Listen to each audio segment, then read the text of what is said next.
والسلام على محمد وآله وأصحابه أجمعين. أما بعد فأعوذ بالله السميع العليم من الشيطان الرجيم من همزه ونفخه ونفسه. يوم يفر المرء من أخيه وأمه وأبيه وصاحبته وبنيه لكل امرئ منهم يومئذ شأن يغنيه وجوه يومئذ مسفرة ضاحكة مستبشرة ووجوه يومئذ عليها غبرة ترهقها قترة أولئك هم الكفرة الفجرة. زما معزز اوریدونکو، الله رب العالمین په دې آیاتونو کې چې ما ولوستل فرمایي یومه، یوه ورځ را یاده کړئ، داسې ورځ را روانه ده. یفر المرء من اخیه، چې سړی هر انسان به د ورور نه تښتي، نفسی نفسی بشي، هر انسان به وایي چې یا الله ما بچ که.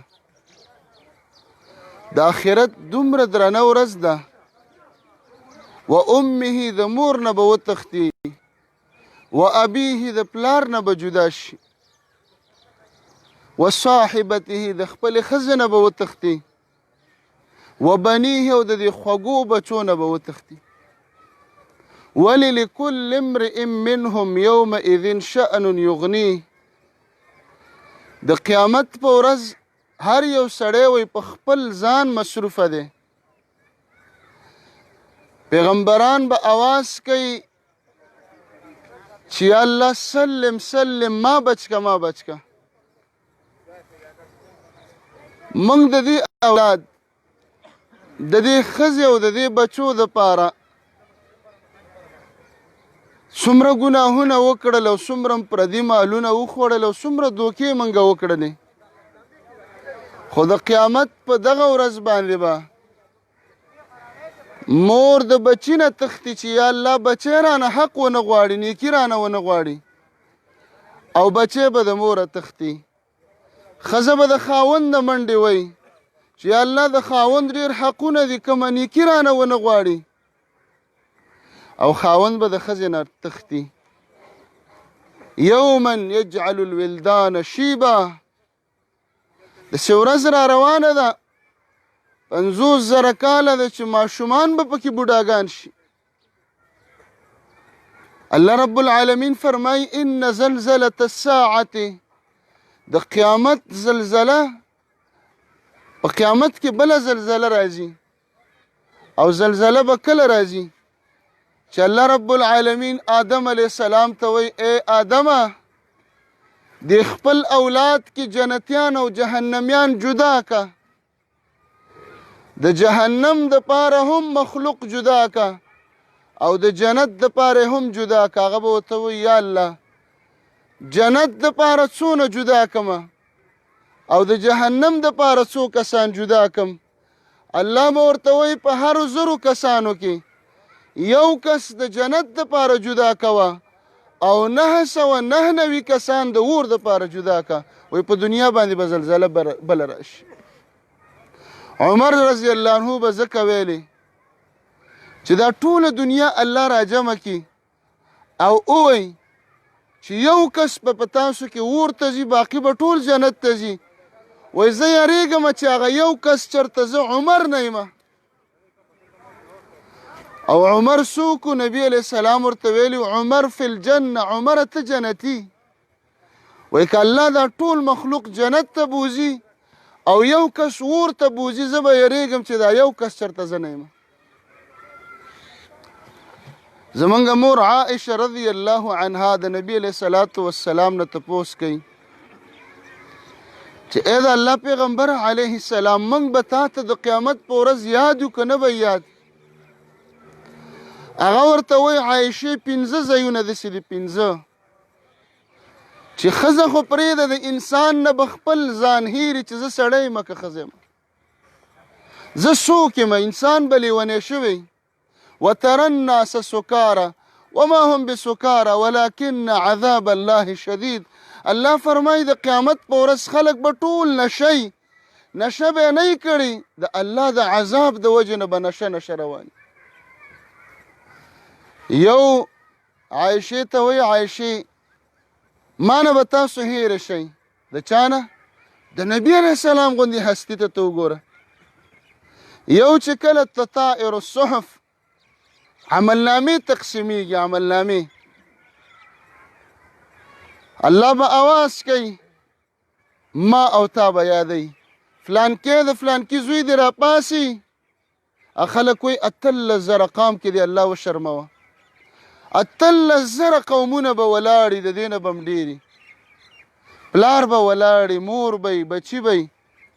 او یو انسان ته غږ وشي چې راشه او الله وفرمایي چې دته عملنامه په ګس لاس ورکوي وایي دا انسان به د عملنامه نه الي خو هلته د زور نه چلیږي دا لاس به دلته دننه شي دلته په دې سینه کې دا ګس لاس چپ لاس او شاته په دې وځي او د شا طرف نه به دله ورکي نو الله په قرآن کریم کې فرمایي دی به وایي یا لیتنی لم اوته کتابیه تباه شومه چې دا عملنامه خو یې د سره نه وی راکړې په دې عملنامه کې څه دي ما چې څه کړي وو هغه ټول ګناهونه پکې دي ما لهذا الكتاب لا يغادر صغيرة ولا كبيرة إلا أحصاها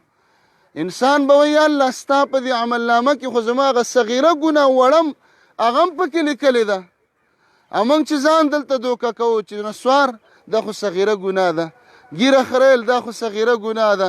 سګرټ دا خو صغیره ګناه ده تاش او قطي او پتې کول دا خو صغیره ګناه ده ګانې اورېدل دا صغیره ګناه ده ما لهذا الكتاب لا يغادر صغیرة ولا کبیره نه وړه پرېښې ده او نه غټه پرېښې ده الا احصاها ټولې لیکلي دي وایي په دې ځای کې به د انسان نه خپل بچي هېري بچي پرېږده ځان به تې هېري په دې سوچ کې وایي چې اوس به د ښي لاس اواز کېږي که د ګس لاس اواز به وشي په دې فکر کې به انسان او کوم انسان ته چې عملنامه په ښي لاس میلاو شي یقول د انسان به څه وایي ها ام اقرؤوا کتابیه خلکو راشئ ما ته عملنامه په ښي لاس باندې راکړه انی ظننت انی ملاق حسابیه وجه څه ده عملنامه تا ته ولې په ښي لاس الله درکړه وایي زما په دنیا کې یقین و چې د حساب ورځ را روانه ده ما د دې ورځې تیاری کړی موږ ډېر تیاری وکړه موږ دومره تیاری کړی دی چې موږ به وخورو هم نه ختمیږي بچو ته به پاتې شي وبې خوري نه ختمیږي نوسو او کړوسو ته به هم پاتې شي دا مو د دنیا تیاری دی خو راشه نظر لاندې واچوه دا هر شناخته دا هر قبر دا هر یو د خاورو ډېری دا تا ته وایي ما ته مه ګوره ته دلته را روانې دا کورونه دا تا نه پاتې کېږي د ده نه پاتې شو سبا زما نمبر دی بل سبا ستا نمبر راځئ د دې ځای دپاره لږ تیاری وکړو دویم نبی علیه السلام فرمایي د انسان نه به خپل اهل او بچي یېري چې کله عند المیزان الله رب العالمین تله د میزان لګولي ونضع الموازین تلې به الله راولي میزان به راولي داسې تله ده د الله چې سترګې لري او ژبه لري خبرې کوي خلکو به دا ناشنا ګڼله چې تله چابړی څنګه خبرې کوي اوس موږ په دنیا کې تلې ولیدلې اواز کوي که نه کوي ته پې وزن کېده حساب مه کوه تله درته په خپله ښایي چې دونه کیلو شي اواز کوي نمبر یې درته ښایي کیلو ښایي ګرام د پاسه ګرام لاندې دا ټول تا ته ښایي نو چې انسانانو داسې تلې جوړې کړلې چې اوازونه کوي او خپل وزن په خپله ښایي نو د الله رب العالمین به څنګه تلی وایي چې کله میزان ولګېږي میزان یو سړی به لاړ شي خپلې ښځې ته به ووایي چې یا ښځې تا ته پته نشته ما تا سره څونه تکلیفونه تیر کړي ستا دپاره ما پلار خفه کړی و ستا دپاره ما مور خفه کړې وه بلکې ستا دپاره ما ورونه پرېښي وو ستا د ورور دپاره مې خپل ورور پرېښی یا ښځې د شپې هغه مسافرۍ چې مې ستا دپاره کولې د ورځې هغه دیړۍ چې مې کولې ستا دپاره ما ډېره قرباني ورکړې ده زما عملونه یې وتلل لږ یو عمل راله راکه د نیکیو تله مې په لږ وزن کې بنده ده چې درنه شي یو نیکي راله راکه چې د تلې ته یې ور واچوي چې زما دا تله پې درنه شي ښځه به ورته ووایي ته ډېر ښه خاوند وې دنیا کې دې را سره ښه وخت تېر کړی دی خاونده ستا تکلیفونه او ستا قربانۍ ټولې ما ته یاد دي خو خاونده ستا خو ټول شوی دی یوه نیکي دې کمه ده زه دله نیکي نشم درکولی زما پته نه لګي چې زما څو کمیږي والله بالله که ښځه موږ ته یوه نیکي راکړي یوه بچي نشي راکولی دا تله به لګېدلي اعمال به تللی کېږي دغه داسې تله ده انسانان به هم پکې تلي و یو سړی به راولي بالسمین العظیم لوی څورب چاق انسان تله کې چې ور واچوي لا یزن عند الله جناح بعوضه د ماشي د وزر نه به هم سپک وخیږي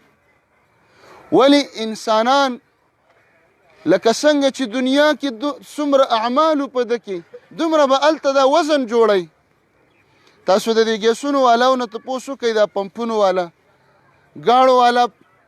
هر پمپ کې سنجین اچولی وایي تشه هوا یي پرشر پکې بیا نه زور او طاقت پکې نه بعضې پمپونه ښه دي نو بعضې منځونه زمونږ تشه هوا ده منځ دی خو کته پورتی ده دا ټول نه کوي دا هیڅ شی هم نه جوړوي دې کې پرشر نشته ذکر هم شته کم ذکر دی تسبیح په لاس کې دی دکان کې ناست دی سوونو زنانه داسې ځي او راځي او دا لګیا دی ذکر کوي غیبت کوي او د تسبو نه دوو نه پکې ټک وباسي دا تشه هوا ده دا وزن نه جوړوي پرشر نه لري ده نو انسانان به پکې وتلي ابن مسعود رضی الله عنه ونې ته ختلی او مسواک یې راکټ کول ډېر خوارو د بدن نه نبی علیه الصلاة والسلام صحابه د پورې وخاندي چې دومره نری نری لینګي نری نری پونډۍ نبی علیه السلام فرمایي دی د قیامت په ورځ په تله کې د احد د غره نه ډېر دروند دی ده ولې اعمال پکې عملونه به وتللی شي مونځ به راوړلی شي په سترګو خو نه ښکاري الله وله جسم ورکوي خلک هوا تلي تبه تلي ترمامیټر باندې ګیسونه تللی کېږي ګیس په سترګو نه ښکاري دا منځونه د عملونه به وتللی شي دریم کتابونه به تلي زمونږ دا ملایک لګیا دي لیکل کوي اوس هم لیکل کوي او دې طرف ته ګناهونه لیکي خو د الله رحم ته وګوره انسان چې ګناه وکړي دا د ګس لاس اوږې ملایکې لیکي دا ورته وایي دا د ښي لاس والا لږ صبر ورته وکړه چې توبه وباسي که توبه وویستله ګناه ورپسې مه لیکه وای دا بیا یو ساعت پس بیا قلم راوالي چې د پلانکي ګناه کړې ده لیکمې وای ملایکو ته بیا وایي چې صبر وکړه 6 ساعته د انسان ته الله صبر کوي او په 6 ساعته کې موږ توبه ونه بس 6 ساعته نه 15 کاله تیر شو موږ توبه ونه ویستله دا توبه نه ده چې دا غوږونه موږ هره ورځ راکاږو ته خو موږ دا غوږونه اوږده کړه په دې باندې توبه دا ده چې د زړه نه وویستلی شي او چې کومه ګناه کوو هغه فورا پرېږدو بس زمونږ خو ښایسته توبه ده عجیبه ګناه هم کوو الله په توبو مې دې توبی دا د توبو پورې خندا ده او مسخره ده نو دویم د انسان نه چې هر څوک کیري ده د میزان تله به لګېدلي اوس سوچ کوه نبی علیه السلام فرمایي یو عمل ځان کې پیدا کا د میزان تله ډېره درنۍ اثقل شیء فی المیزان ګوره تله ده که نه مالوچ پکې ور واچو وزن نه جوړی دومره پکې واچو وزن نه جوړی خو دومره کاڼی پکې واچو وزن جوړی بعضې عملونو ته الله درونوالی ورکړی دی هغه حسن الخلق مخلوق سره ښایسته اخلاق ښایسته اخلاق دې ته وایي چې هغه در کله نه راځي ته ورځه او چې هغه هم راځي او زه هم ورځم چې هغه بند شي زه نه ورځم دا اخلاق نه و دا پور او بدل و په دې کې اجر نه میلاوېده هغه دله څه نه درکوي تی وله ورکه داسې نه چې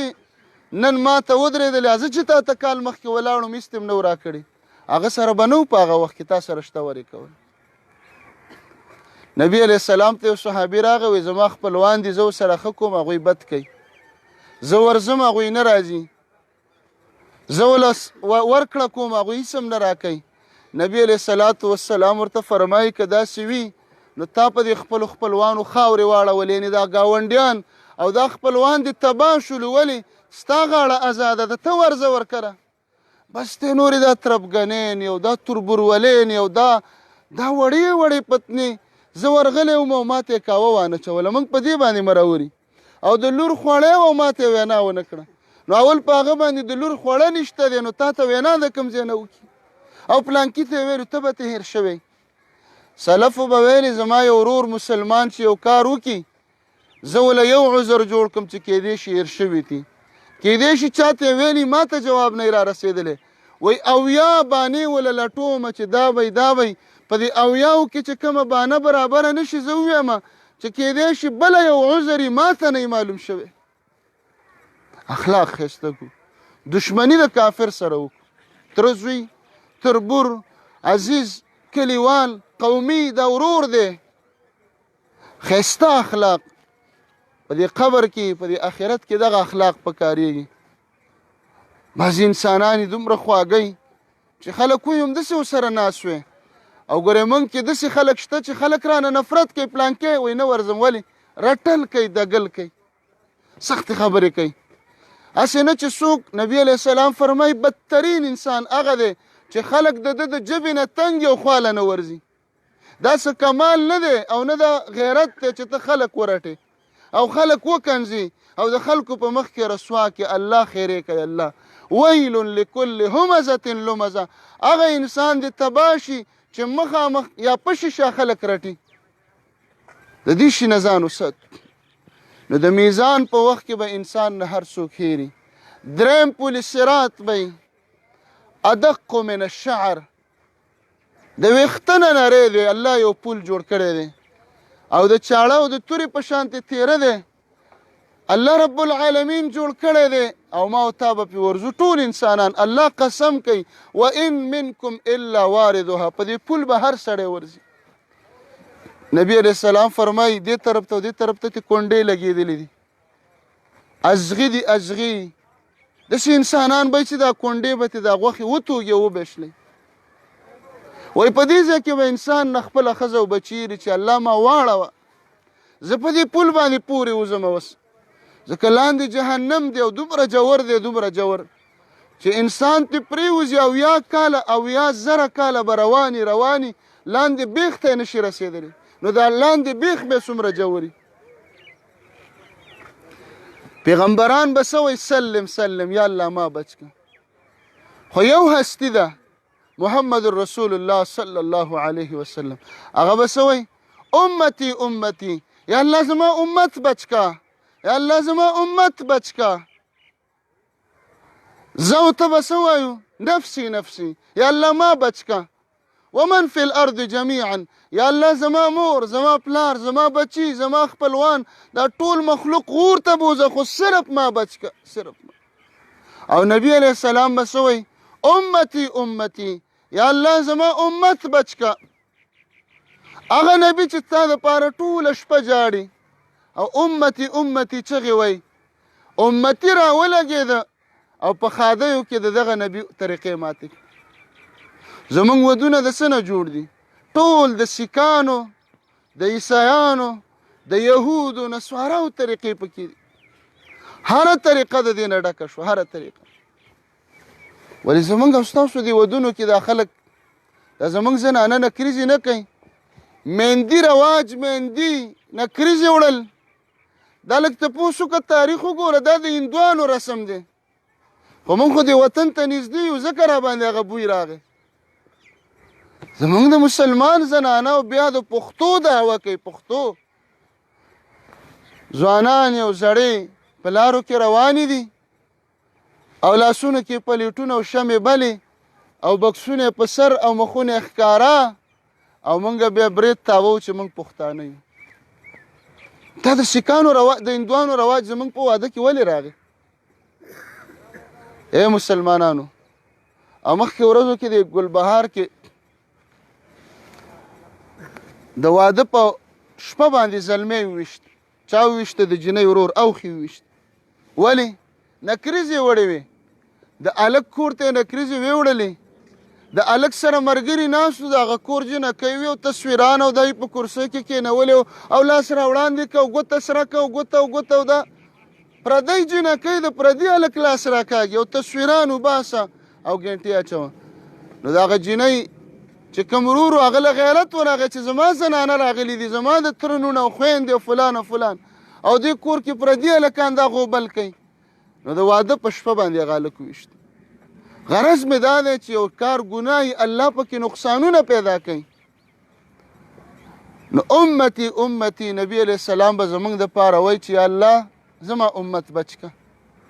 او موږ به څه وایو؟ موږ به نفسي نفسي وایو. خو دغه نبی چې د امتي دپاره جاړي، امتي د هغه د سنتو سره مینه ونه کړه. حدیث چې راشي موږ د ښه طریقه راځي، یاره صحیح ده سنت طریقه دا ده چې مړی دې زر دفن شي او ډېرې سارولې نه دي پکار، خو موږ له د لاهور نه میلمانه راځي، خو موږ له د پینډۍ نه را روان دي. نبی علیه السلام جومات ته زنانه راتله، جومات یې جارو کو، وفات شوه. نبی علیه السلام نه دی خبر، تپوس یې وکړه زنانه راتله جارو به یې واله جومات کې، وایي د الله رسوله خو وفات شوې ده. نو زه ولې خبر نه شوم؟ وایي شپه وه موږ دفن کړه که نه، موږ نن مړی وشي نن سار او سبا ماښام او سبا مازدیګر ښخېږي. ولې؟ او بیا په هغه سخته ګرمیو کې جلال آباد نه میلمانه را روان دي، کونړ نه را روان دي، پینډۍ نه را روان دي، لاهور نه را روان دي. دا رسم موږ ولې نه پرېږدو؟ ځکه زموږ د خپل نبي سره مینه نشته. موږ د کاکا د ماما د ملک د خان د دې د خلو نه مجبوری. مړی ایسارول نبی علیه السلام څه فرمایي؟ اسرعوا بالجنازه، جنازه زر زر وکه. اسرعوا بالدفن، مړی زر دفن که. دا مړی اوازونه کوي چې ما ورسوي ما ورسوي، بس چې قبر تیار شي خبره ختمه شو. چې د چا نصیب و هغه به پې جنازه وکړي. او نورې زموږ څه جنازې دي؟ ټولې د مخ ملازې دي. جنازه م وشي، دوام وکړو او د جنازې کې ودرېږو او کټونو کې هم ناست دي. پس د جنازې نه د مړي وارث لګیا دی، غریب د جنازې په فکر کې دی چې مړی قبر ته ویسم، او موږ ورته راتاو شوي او دا لاسونه له دې مرۍ کې ورکوو چې ما وینه چې زه راغلی یم، ما وینه چې زه راغلی یم، دوا به وکړه، دوا به وکړه. دا جنازه کې دې څه وویلې؟ خو زه یو خبره ده، زموږ په جنازه کې موږ ته خو ملا دعا نه ده ویلې، هغه خو خالي 4 تکبیره کړي دي، 4 تکبیره بس، هغه خو هم دعا نه ده ویلې کړه. ابن مسعود فرمای رضی الله عنه، نبی علیہ السلام یو جنازه وکړه، دونه دعاګانې وویلې، وایي ما ارمان وکړي چې ارمان دی دا مړی زه او دا دونه دواګانې مې نصیب شوی وي. موږ سره د خلکو په ژوند هم دوکه وکړه، پس ته مرګ هم را سره دوکه. فراډ دی فراډ. په دې جنازو کې خلک په منبر ودرېږي، جرګه راغلي او الله ته غلي ودرېږي، موبایل یې بند کړي، نو دا جرګه به خلک داسې شرموي چې خالي 4 تکبیره به کوو. نبی علیہ السلام فرمای اذا صلیتم علی المیت فاخلصوا له الدعاء، چې په مړي جنازه کوئ په اخلاص دعا وکئ. لږ دا زړه متوجه که چې یا الله نن دا دی زه دته په اخلاص دعا کوم، سبا به بل مسلمان ما ته په اخلاص دعا وکړي. خیر دی په جنازه چې ډېره اوږده شي، ډېره 15 منټه نه پې زیات وخت نه لګي، چې هر څومره دعاګانې موږ ووایو 15 منټه نه ډېر وخت نه علي. یو 15 منټه یو ورور ته موږ ورکو، د ده په موږ دقه حق و، دې نه پس نه موږ دله کاسه راوړلی شو، نه وله کاوه راوړلی شو، خبره ختمه شوه. خو د 10 سکنډو او د 20 سکنډو په جنازو عادت دی الله اکبر، بلکې الله اکبر دومره اوږد کوي الله اکبر چې د جنازه کې دعا کې دونه وخت نه علي لکه الله اکبر کې. دا د زړه د درد نه دا خبرې کوو، کنې کوو خبره پټه پاتې کې نو نقصانی. ولی بل مسلمان یادېږي پکې، خو نه غواړو چې څوک یاد کړو. خو دومره ده د خپل مړي غم په خپله وکړه. که تا سره د دادا د ابۍ د ورور د بچي غمي، خیر دی ورته استاده مه خفه کېږه، پیسې هم در کومه تنخوا هم در کومه یا به پې اوږده جنازه کې او که بل مولا راغواړم چې اوږده جنازه وکړي زما پلار خو داسې دغه ته نه غورځومه که نه زما پلار ما سره خوارۍ کړي دي زما مور ما سره محنت کړی دی مسلمانان د لرې لرې ځایونو نه راغلي چې لږ دعا پې وغواړي تر څو پورې به دا د څلورو تکبیراتو دا صرف الله اکبر یې ډزوو قبر تیار دی باقي دعا به انشاءالله هلته وغواړو الله دې موږ او تاسو ته د عمل توفیق